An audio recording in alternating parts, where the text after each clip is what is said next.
Bonjour les amis, j'espère que vous allez bien.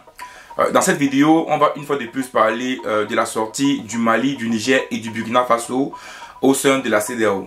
On a tous vu la sortie du ministre des Affaires étrangères malien, Abdoulaye Diop, où il a dit clairement qu'il ne comprend pas pourquoi la CEDEAO a encore donné 6 mois aux pays de l'AES, aux 3 pays de l'AES pour pouvoir rester au sein de la CEDEAO, alors qu'ils ont dit clairement qui sortait de la CEDEAO de manière immédiate le 29 janvier dernier. Et il insiste en disant clairement ici là que la CEDEAO pas la CEDEAO, la France via la CEDEAO est en train de vouloir déstabiliser les 3 pays de l'AES en décidant par exemple, que ces 3 pays ne sortiront pas, ou bien en disant que voilà, ces 3 pays doivent réfléchir de leur sortie de la CEDEAO.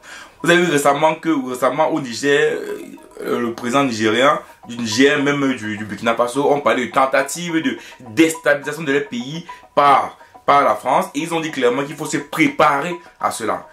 Je pense que ce n'est pas la première fois qu'ils le disent. On avait déjà Ibrahim Traoré le dit clairement ici que les militaires burkinabés doivent se préparer à l'assaut qu'il y aura ultérieurement, à l'assaut des puissants étrangers qu'il y aura bientôt en Afrique, parce qu'ils sont en train de perdre l'influence en Afrique. Et donc ici clairement, je pense que c'est acté. Je pense que si le président sénégalais Bassirou Diomaye Faye ou le président du Togo Faure Gnassingbé s'imaginait un retour possible des pays de l'AES au sein de la CEDEAO, je pense que la sortie de Abdoulaye Diop, du ministre des Affaires étrangères, est claire et nette. Les pays de l'AES ne reviendront pas au sein de la CEDEAO. Mais la question que je vais poser, c'est que pourquoi est-ce que la CEDEAO ne veut pas que ces pays sortent? Oui, pourquoi?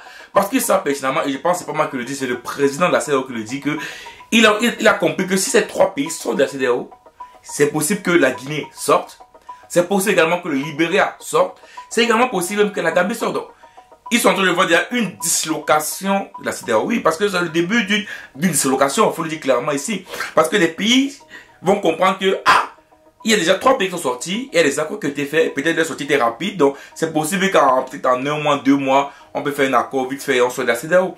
Donc ils sont en train de se méfier du fait que d'autres pays peuvent suivre donc, les 3 pays de Sahel, et donc la France qui est au sommet risque de perdre sa place en Afrique.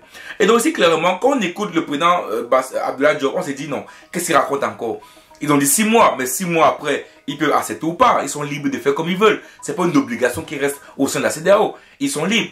Mais quand on entend Abdoulaye Diop parler, on a l'impression que c'est ces 3 pays-là qui posent problème. Mais non.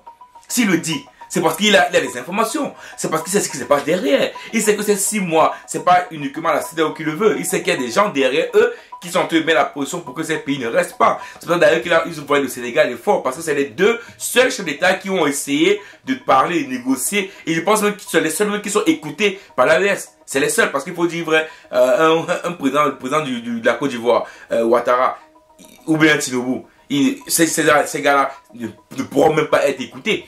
Donc vous comprenez qu'ils ont envoyé des personnes qui peuvent être écoutées par les pays de l'AES, mais ils savent pertinemment que même si ces personnes peuvent être écoutées, ça sera très difficile aux 3 pays de revenir. Et je vous dis bien, si la CEDEAO a voulu déstabiliser ces 3 pays, parce que oui, sanctionner un pays militairement, économiquement, pardon, pas militairement, économiquement, c'est te tuer. Sanctionner un pays économiquement, c'est le tuer. C'est pourquoi ça peut vivre comment? C'est pas les dirigeants, c'est d'abord le peuple. Donc ça veut dire que le fait que les pays, je peux dire les gros comme ça de la CEDEAO, Côte d'Ivoire, Ghana, Burkina, Nigeria, ont voulu déstabiliser ces pays, font ce que ces pays ne peuvent plus revenir au sein de la CEDEAO. Donc Abdoulaye Diop est en train de dire clairement quoi, que la junte française, j'ai mis son terme, la junte française. Vous savez, quand on vous appelle junte militaire, on reprend aussi en disant junte française. Ils sont en train de mettre en place les pions pour pouvoir déstabiliser le pays. Et je pense c'est clairement ils doivent avoir des informations. Parce que c'est pas de la démagogie. Je pense pas que c'est pas du populisme, on essaie de des mots comme ça pour... Non. Je pense qu'il doit avoir certainement des informations claires qui montrent que la France est en train de jouer des pirouettes au sein de la CEDEAO pour empêcher que ces pays sortent. Parce qu'ils ont peur que si la CEDEAO se disloque, ils vont davantage perdre le pouvoir, parce que la CEDEAO était un bastion de la France. Et aujourd'hui, clairement, le Sénégal, le Mali, le Niger, le Burkina Faso sont sortis de là. Et donc, qu'est-ce qu'il faut faire? Il faut donc trouver le moyen pour que, effectivement, ces 3 pays restent sur la CEDEAO, envoyer des présidents des présidents qui sont ouverts pour essayer de faire ce qu'ils restent au sein de la CEDEAO, et que la France continue à à marteler son pouvoir en Afrique. Mais moi je pense que, hormis de ça, c'est vrai que c'est possible. Mais je pense qu'aujourd'hui, il ne faut pas se mentir, au sein de la CEDEAO, on a une nouvelle dynamique. On a une nouvelle dynamique, on a des nouveaux présidents qui sont arrivés au Libéria, au Ghana, au Sénégal. On a des nouveaux présidents qui arrivent. Il y a l'élection en Côte d'Ivoire, bien que si Ouattara se représente, il sera président. Mais en tout cas, il y a des nouveaux présidents qui sont arrivés au pouvoir dans leur pays. Il y a une nouvelle dynamique. Il y a des jeunes ou des jeunes et des vieux quand même. Le président libérien, du Libéria, il est quand même un peu vieux. Donc, ils ont compris qu'aujourd'hui, les jeunes africains sont dans une nouvelle dynamique. Donc, aujourd'hui, les jeunes africains ne veulent plus être colonisés au sens large du terme par ces puissances étrangères. Et donc, la politique aujourd'hui de beaucoup de présidents actuels qui sont déjà membres de la CEDEAO parce qu'ils sont présidents de leur pays ont une politique déjà de défiance envers la France. C'est pour ça d'ailleurs que vous avez vu que même le président sénégalais a dit clairement qu'il veut le départ des militaires français du Sénégal, et même le Tchad l'a dit. Bon, bien que le Tchad ne fait pas partie de la CEDEAO, mais vous comprenez qu'aujourd'hui, les nouveaux dirigeants ne veulent plus de cette puissance étrangère qui vient vous dicter ce qu'ils veulent. Donc, moi je pense que la CEDEAO, même si la CEDEAO ne veut pas changer, ils sont obligés de changer parce que la nouvelle dynamique aujourd'hui, c'est une nouvelle dynamique. Oui, c'est 3 présidents, c'est peut-être 3 personnes qui sont nouveaux, oui, c'est peut-être pas des...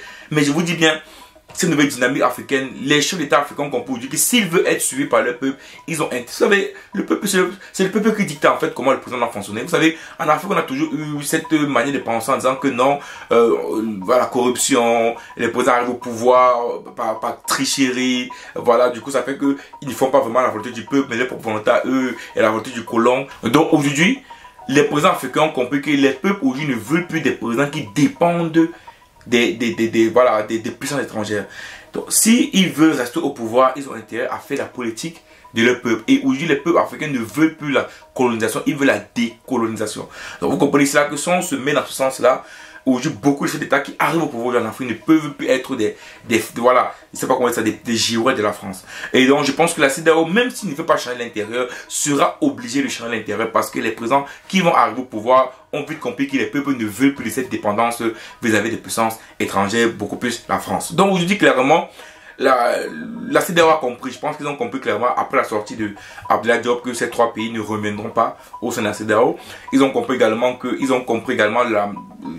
y avait une manœuvre derrière ça également pour empêcher qu'ils quittent la CEDEAO. Dans les 6 mois en fait là, c'est 6 mois juste pour toujours les faire qu'ils restent au sein de la CEDEAO parce que c'est 6 mois, ça veut dire qu'ils sont quand même là encore, même s'ils ne viennent plus aux séances, au sommet, ils sont quand même là. D'ailleurs, c'est ça qu'on voit dans les affiches ils ont toujours les tables qui sont là. Donc c'est un moyen de les retenir au sein de la CEDEAO. Pourtant, ils ne sont plus là. Et je pense que c'est pour ça qu'Abdoulaye Diop Fallo dit clairement qu'ils ne sont plus là et qu'ils ont plutôt intérêt à réfléchir sur l'accord de sortie qu'à réfléchir sur une possible ou bien sur un possible retour de ces 3 pays au sein de la CEDEAO. Donc voilà, dis-moi en clair ce que tu penses de la sortie d'Abdoulaye Diop. Est-ce que tu penses qu'une fois de plus, c'est une sortie qui n'est pas, voilà, qui est abusive, qui va un peu trop loin? Voilà, qui n'a pas une jeune française derrière la CEDEAO qui veut bloquer, qui veut empêcher ces pays de sortir de la CEDEAO. Mets-moi ça en commentaire et on se voit rapidement pour une prochaine vidéo. Ciao.